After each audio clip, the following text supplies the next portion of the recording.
On today's show, your Toughest Mudder South recap with your second place male finisher, Elliot Rueb. This is the world's toughest podcast.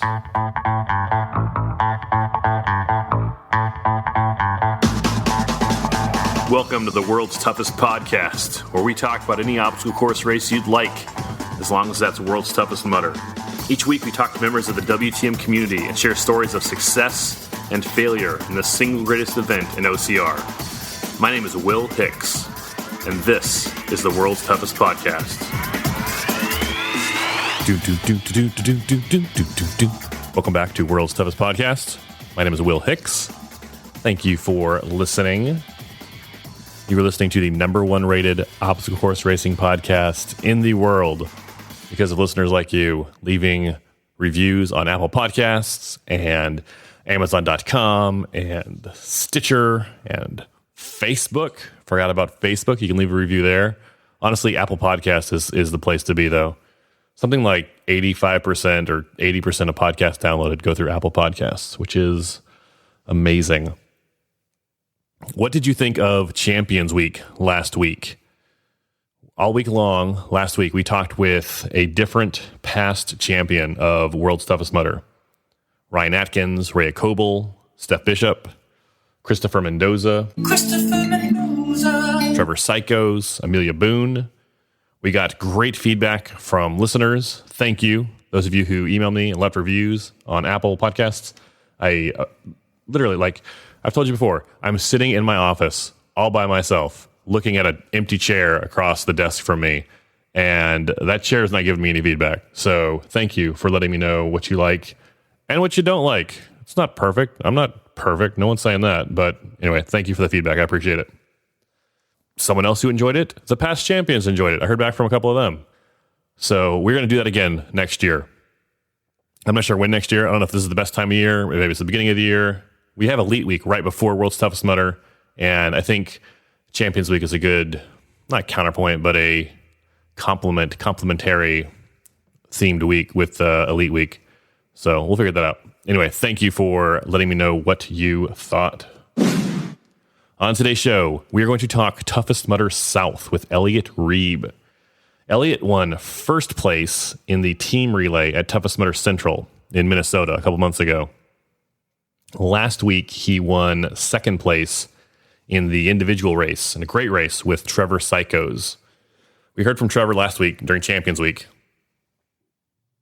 And we have never had Elliot on the show before. So I was glad to talk with him on the air.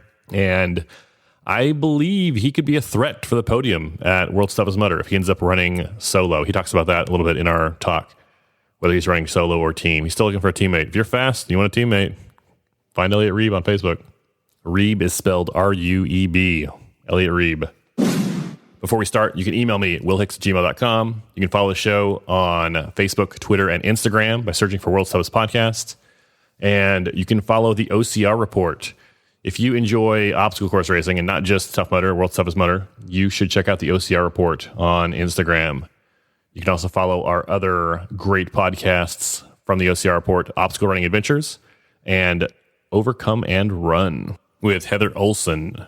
Heather Olson ran the Tahoe World Championship last week, and she's going to be talking about that on her podcast very soon. Check that out, Overcome and Run. Let's talk some news. Toughest Mudder South was last week. Toughest Mudder South is a 12-hour race on a 5-mile looped course. The man, woman, and teams that run the most laps in those 12 hours win the title of Toughest Mudder. I say 5-mile course. Toughest Mudder South had a problem, and in the 3 years since they've been holding Toughest Mudder, and in the 8 years since World's Toughest Mudder standardized the 5-mile loop distance, I believe this is the first time this problem has happened. What happened was Tough Mudder course runs Saturday morning, regular Tough Mudder. In the afternoon, they change that 10-mile course. They make some changes to the course, and it becomes a 5-mile course for Toughest Mudder overnight. And somehow, when they were making those changes, they changed it to a 4.5-mile course. So after the first lap, everyone comes in faster. Team HQ sees what's going on. So they say, we need to fix this. We need to make it a 5-mile loop. It's a 5-mile loop course. So they made the changes. Unfortunately, they changed it from a 4.5-mile course to a 5.5-mile course. So each lap after the first one was a 5.5-mile lap. So after the race, Kyle McLaughlin, the president of Tough Mudder, posted this online. Toughest South update. There was an area on the course where several people unintentionally took a wrong turn during the sprint lap. It was immediately fixed and did not affect the podium. We have confirmed the course was 5.5 miles long, with the extra distance being a last-minute reroute prior to event start to avoid a problem area on the course. Because of that, we'll be recognizing WTM contender status for Toughest South of the following accomplishments. Female, 6 laps. Male, 7 laps. Relay team, 8 laps. If you earned contender status this weekend, expect an email from us confirming this week. So, good on Tough Mudder for acknowledging the mistake. You know, I know people can get upset, and you're right. I can't tell you not to get upset. But Tough Mudder is a company just like every other company in the world, and it's manned by people. And those are real people like you and me doing their job, trying to do the best they can to their, hopefully doing the best they can to their abilities, and, sending angry emails and posting strongly worded stuff on Facebook is fine, but they're people. Just like no one's perfect. Have you ever made a mistake at your job? I mean, I have, and I don't go to your job and tell you how to make hamburgers. So when I was a kid and I would say something how I don't like school, the adults in my life would say, well, that's fine. You don't have to go to school, but just don't wake me up by banging the trash cans together in the morning. But I got a podcast, so, who's laughing now? Anyway, I appreciate Tough Mudder acknowledging, hey, we screwed up. Sorry about that. And doing what they can to make it right. The results for Toughest Mudder South. Here are your podium winners. For the men, in first place, Trevor Cichosz with 10 laps in 10:59. Usually I would say 50 miles, right? But because of the mileage situation, Trevor Cichosz in first with 10 laps in 10:59. In second, Elliot Rueb with 10 laps in 11:28. And in third, Eddie Stevens with 10 laps in 11:42. For the women, in first, Brooke Berger with 8 laps in 11:29. In second, Corinne Colin with 7 laps in 10:05. And in third, Kristen Reed with 7 laps in 10:47. In the two-person team category, in first, Team NWO. That is Devin Robinson and Josh Pittman with 9 laps in 10:50. In second, Bearded Brothers. Bearded Brothers is Joel Hageman and Salvador Medina with 9 laps in 11:15. And in third, Brostorm. That is Nick Hallman and Ronald Tortola with 8 laps in 11:01. And in the 4-person team category, in first, Waiting for Dawn. That is Michael Arthur, Kyle Crane, Heather White, and Dawn Wilson. That is Team Waiting for Dawn. You guys are clever. You're so clever, you won first place with 9 laps in 11:42. In second, Poor Boy Running. That is Cutler Holland, Andrew Townsend, Trevor Holland, and Seth Theriot with 7 laps in 10:23. And in third is DFQ. Team DFQ is Cole Rogers, Brian Barnett, Scott Huff, and Zach Cox with 7 laps in 11:12. Congratulations to everyone who ran Toughest Mudder South, and especially congratulations to our podium winners. If you enjoy our show here, you can help us out by leaving a review on Apple Podcasts. I just said in the open, we are the #1 OCR podcast in the world. The only reason we can say that is because of the reviews left on Apple Podcasts and Amazon, just by people just like you. So thank you. Last week, to encourage people to leave those reviews, we had a sticker drive. We have these sweet World's Toughest Podcast stickers that you can't buy anywhere. Literally, the only way you can get one of these is if I physically hand you one, or if I drop one in the mail to you. You can't, there's no money drive, there's no free with purchase. It's if I hand you one at a race, or I hand you one at brunch after World's Toughest, or if I send them in the mail to you. I have a stack of them, and I've probably given away less than 50, maybe 60 of these stickers. Anyway, the short version, we are giving away some stickers to some of the people that have left reviews in the past. You can listen to Champions Week last week, talk about how we gave it away, but I want to recognize some of these people that left us reviews in the past. So without much more ado, after the intro, here are your sticker winners. 5 stars. 5 stars. 5 stars. 5 stars. 5 stars. 5 stars. 5 stars. 5 stars. Our sticker winners are Pat the Manatee from Canada, Charger Blue from the U.S., WTM Dirty Bird from the U.S., Person or Persons of Interest, believe they're from the U.S., E-Gens from the U.S., Sean Myers, This Podcast is Awesome, Captain Keckler from the U.K., Joanna Charles from the U.K., Artemis Dreams from Canada, Cuneo81 from Switzerland, Colton SS from the U.S. of A., and some of our Amazon winners, all from the U.S., Samantha Thompson, KL Giaquinto, Mark Best, Michelle Ford, and Larry Miller. Check out Michelle Ford winning a sticker. Michelle won third place at World's Toughest Mudder in 2017. And then second place at Canada's Toughest Mudder in Whistler the next year. Congratulations, Michelle, and everyone else.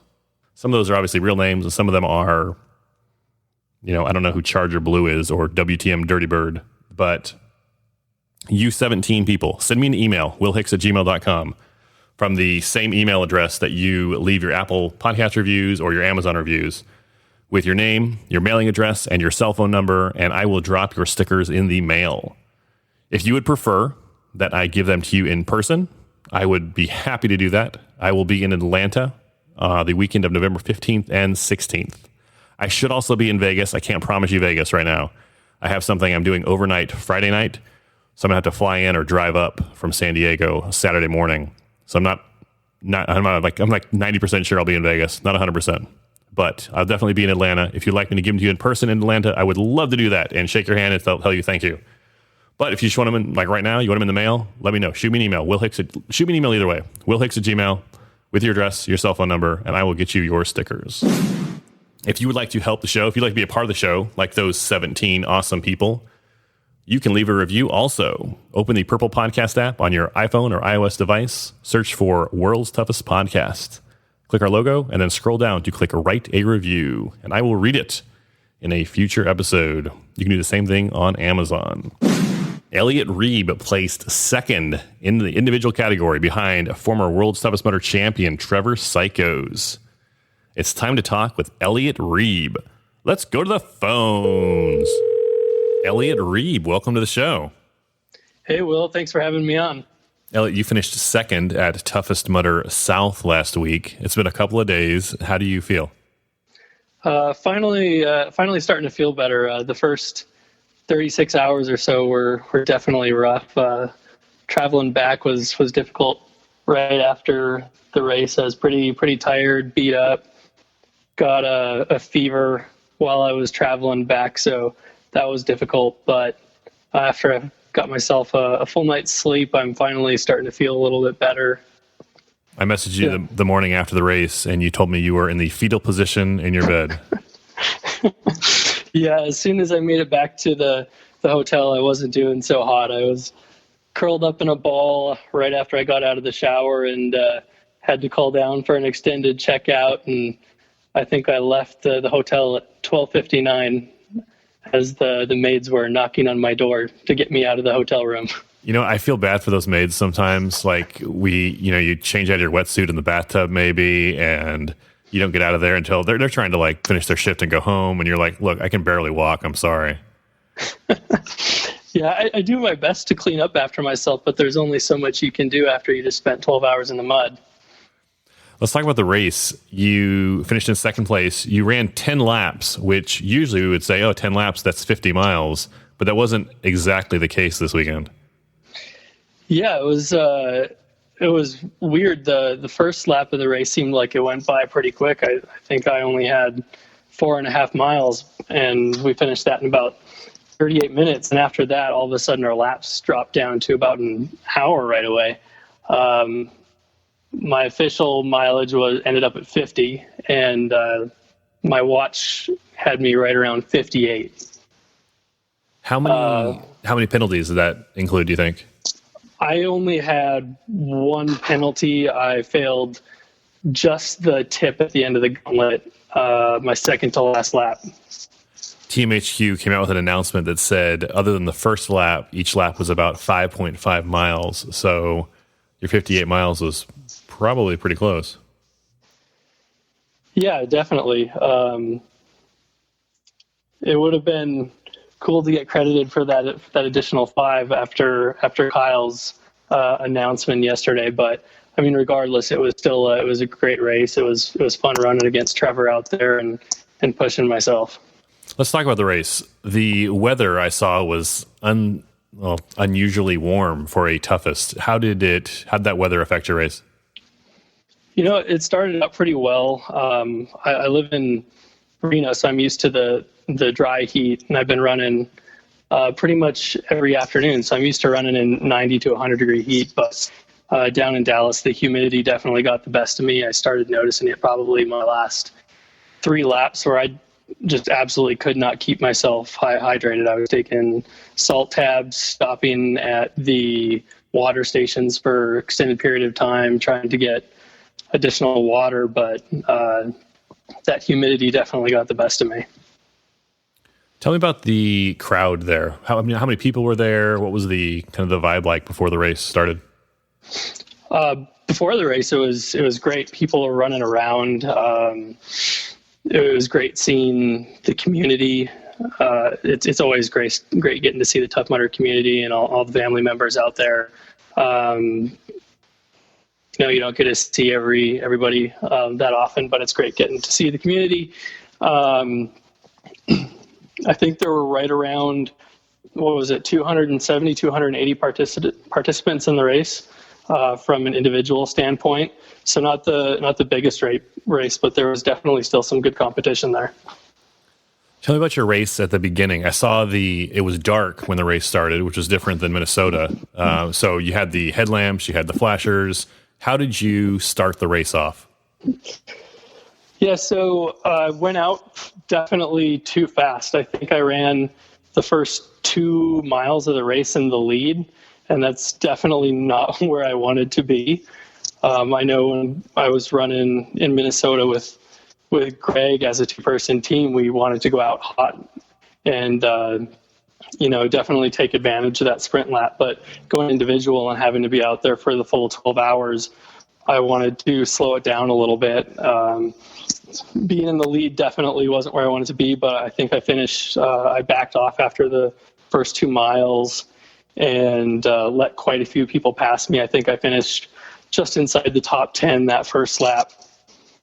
It was definitely different from Minnesota as well, where it was dark when we took off. In Minnesota, you had to make the decision whether or not you needed to wear sunglasses for the first lap or if you needed to wear a headlamp, which was required when we took off. But in Dallas, there definitely wasn't that question.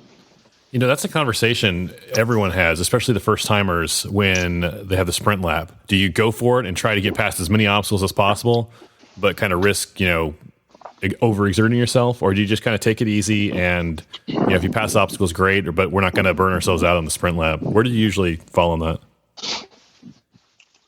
Usually I back off. I like to go out really quick right at the beginning of the race just to get away from the crowd. So it's good to go fast for especially that first mile. Try and keep yourself up towards the front of the pack. After that, I really like to tone it back a little bit so that you're not wearing yourself out. I mean, you're going to be out there for 12 hours, and I can't personally sprint for 12 hours, so you got to hone it back a little bit. So after the first lap, the sprint lap, you're in the top 10-ish I saw you were in first place for a while. Tell me about going from 10th to first. So I ended up getting myself into first place probably in the last quarter mile of the second lap of the race. I think I was just a little bit excited to be where I was. In Minnesota, running with Greg, I felt like we had a really good chance at winning or getting ourselves on the podium, but I wasn't really sure who the competition was in Dallas. And knowing that I was up towards the front of the pack at the end of that second lap, I got a bit excited and pushed myself pretty hard right after myself in third place. I think it was Joseph Rucco that I was running with on the second lap, and we caught up to the sprint lap winner. And after we passed him that last quarter mile, we both just took off, and I ended up staying ahead of him after the last couple obstacles, and just with that excitement, ran pretty much sprinted the end of that second lap to keep first place. That's got to be a good feeling. Everyone in the race is behind you, every single person. To be honest, in a race of this magnitude, it's the first time I'd been in the lead, so I was definitely ecstatic. How did the race go for you overnight, middle of the night, 2, 3 a.m.? From mile probably 20 to 30, 35, I was starting to have some stomach issues. The end of, before I was leaving, for pretty much every single lap, I was having to stop and use the restroom. Wasn't doing too great from a stomach perspective, but I was still physically doing pretty well. My legs felt great. After that went away, though, I think my feet started hurting probably around mile 40 or so. And I started to struggle and had to slow down a little bit. So you started to slow down. Trevor Cichosz ended up finishing the race in first place. When did he catch up with you? I was halfway through lap 9 of the race. I was starting to look behind me a lot. I was having to start doing a little bit of run walking with my feet hurting a little bit, as well as definitely just running a little bit low on energy.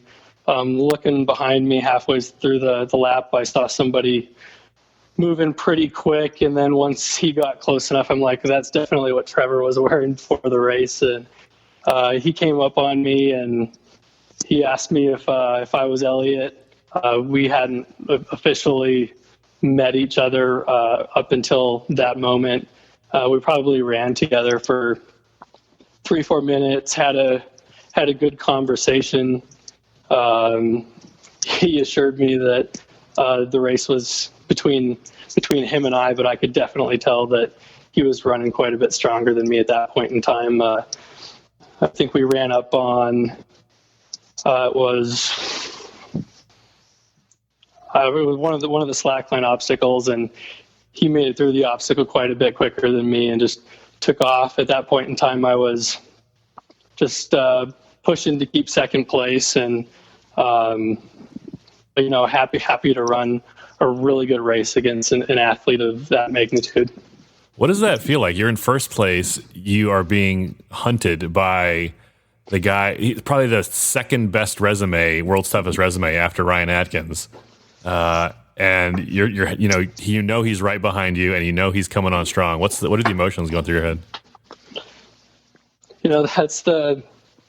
I put everything out there for this race. I felt like I was running with a lot of emotion, and I really wanted to prove myself. I've been putting in just a huge amount of work this year.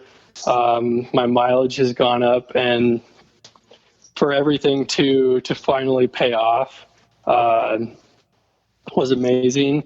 And then to be out there with an athlete like Trevor, and having my name mentioned along somebody like that, it's been huge for me. It's the feeling, it's absolutely overwhelming. So you finished your 10 laps in 11 hours and 28 minutes. Tell me about crossing the finish line. That was it was very emotional for me. There's one thing that can get me to be this emotional, and it's when I put everything out there in these longer races. I was fighting back tears pretty hard. All the team HQ was there. I was getting hugs from everybody. Congratulations, and I'm just very, very thankful for everyone that was there to congratulate me, and the community was extremely awesome. And there's no shame in that emotion at the finish line. Like it's not just the finish line. It's the whole 12 hours. It's all the work that went into it when you were at home and when you weren't feeling like training. And people get it. That's a great feeling at the finish line. Yeah, there's nothing else quite like it. I feel like even now when I watch TV shows or shows about races or anything like that, whenever I can correlate with and associate with all the other athletes, and I know the hard work that they put into these races, I almost get tears in my eyes just watching something like, whether it's like the Ironman World Championships down in Kona. Like the end of those races can put tears in my eyes as well, just watching those athletes on TV and knowing the effort that they're putting into that race. So second place at Toughest Mudder Dallas. What are your plans for Toughest Vegas and World's Toughest Mudder? So unfortunately, I'm not going to be able to make it to Vegas. I'm in a friend's wedding up in North Dakota, so I'll be up there supporting him through that. World's Toughest Mudder, I'm definitely going to be there. I am still undecided on what I'm going to be doing. I think my specialty is going to be more in that 2-person relay. However, I don't know who I would run it with. You did pretty well in Minnesota, 2-person relay, first place.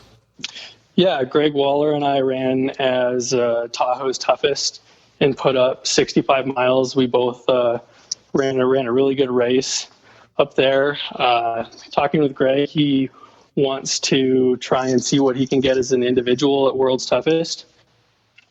So I would probably have to team up with somebody else. If I don't end up finding a teammate, I'll still be there as an individual. Hard to say what kind of mileage I would be going after. Of course, I'd love to get myself that orange jacket, but that's going to take a lot of work. 100-mile orange jacket. Looks good. I could see myself in that, but we'll see how things go here. It was actually really funny. I put a post on the World's Toughest community a couple months back, probably now, after Toughest Minnesota. I ended up getting a cold that set my training back a little bit, and I was asking to see if anybody wanted to team up for Dallas, and everybody was, tagging their friends and a few people, and everyone said, no, Elliot's too fast. We don't want to team up with him in Dallas. We don't want to hold him back. I even asked you, and you didn't want to, hold me back. But when I was sitting at my tent before the race, Carlo came up to me and said that Evan Perperis was actually looking for a teammate to run in Dallas, and he couldn't find anybody. So he ended up not going to the race. So ended up going solo, but I think the results were still pretty good. I ended up with a good race and had a great night. That'll be interesting to see what happens in Atlanta. Evan Perperis has done very well in the team category at World's Toughest. Yeah, he's done very well in the team category. He's had a couple of good solo performances. So we'll see where things go. I know if he runs as a team, he usually wanted to do it for the full 24 hours instead of relay style. I don't believe that's going to be a category this year. So we'll see who I'm able to find to race with. If not, if I don't find anybody, I'll go solo and see what kind of mileage I'm able to put up. So second place is a very good result. Looking back on the race, is there anything you wish you'd done differently, or maybe gear or nutrition, anything that you would change if you could do it again? Yeah, there's a couple of things I would probably change going into the race. In the morning before the race, I went and gorged on pancakes and eggs and bacon at the breakfast buffet. I don't think that was a good idea, and that was probably what led to my stomach issues in the middle of the night. And then I think I broke a cardinal rule of running, and I ended up wearing a new pair of shoes for the race, which they did not work out very well for the first couple of laps, and probably lap 3 or 4 they finally broke in, and I was able to kind of run without them slipping on my feet. Elliot, those are 2 very easy fixes. Easy fixes. I wish I would have known that before the race, and maybe things would have changed a little bit, but regardless, I'm still very, very happy with my results, and it was a great race. Like I said, holding the lead against someone like Trevor for that long, I was amazed I was able to do it. But yeah, we'll see. I'll kind of work on fine-tuning things here over the next couple of months, and we'll see what happens at Worlds. So you won't be at Toughest Vegas, but for somebody who will be there, maybe they want to run 50 miles and compete for the podium, what advice would you give them? Just between now and then, put in as much work as you possibly can. One of the biggest things, just being able to push. The one thing with this race, I ran with a lot of emotion, and then even once I was hurting, being able to push past that, some of that. I guess I don't know if that's good advice. We might have to edit that out. No, you know what, though? It sounds basic, like do lots of work. But you know what? There are no shortcuts to success. If you want to be a better runner, you need to go run. And if you want to be stronger, you need to lift weights. You need to. Aaron Ross last year is the best example of this to me. She finished second place at World's Toughest. She did, I think it was the Dallas Toughest Mudder last year. She barely got 25 miles. She was not happy with her performance. And so every day from then until World's Toughest, she ran every single day. And she lifted weights every single day. And she finished second place among all the women, 75 miles, because she did the work. And it sounds like basic advice, do the work, but it's good, it's solid. Do the work if you want the results. Yeah, absolutely. And I think this is my 3rd year doing races. My very first toughest was in LA, the very first one that the Tough Mudder put on, and I got 25 miles. And then the rest of that first year I was getting, 30, 35, 40 miles, still way behind the lead pack. And then it seems like towards the end of last year and into this year, it's my training regimen has become much more consistent.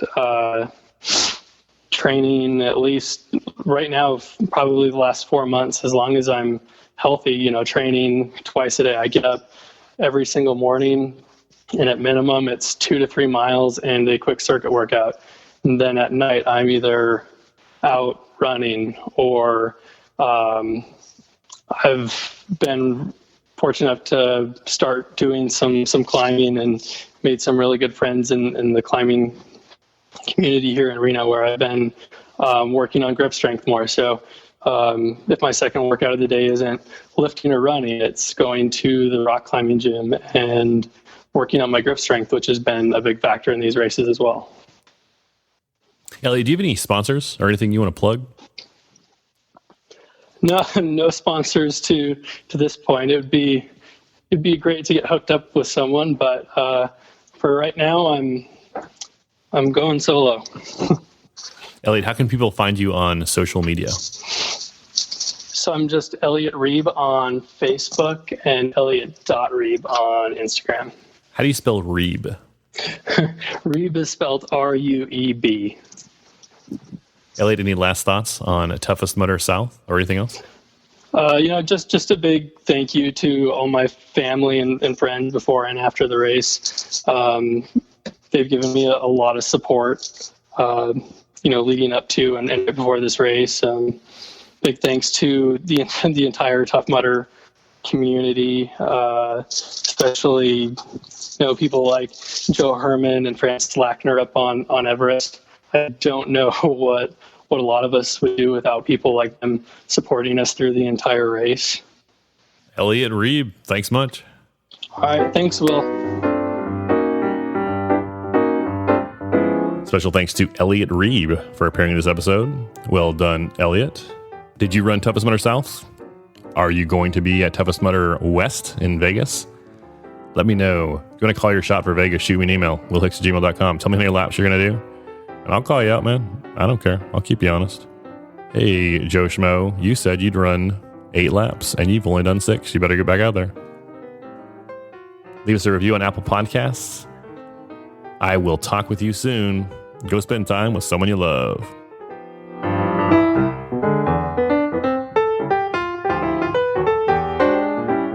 Pro Storm!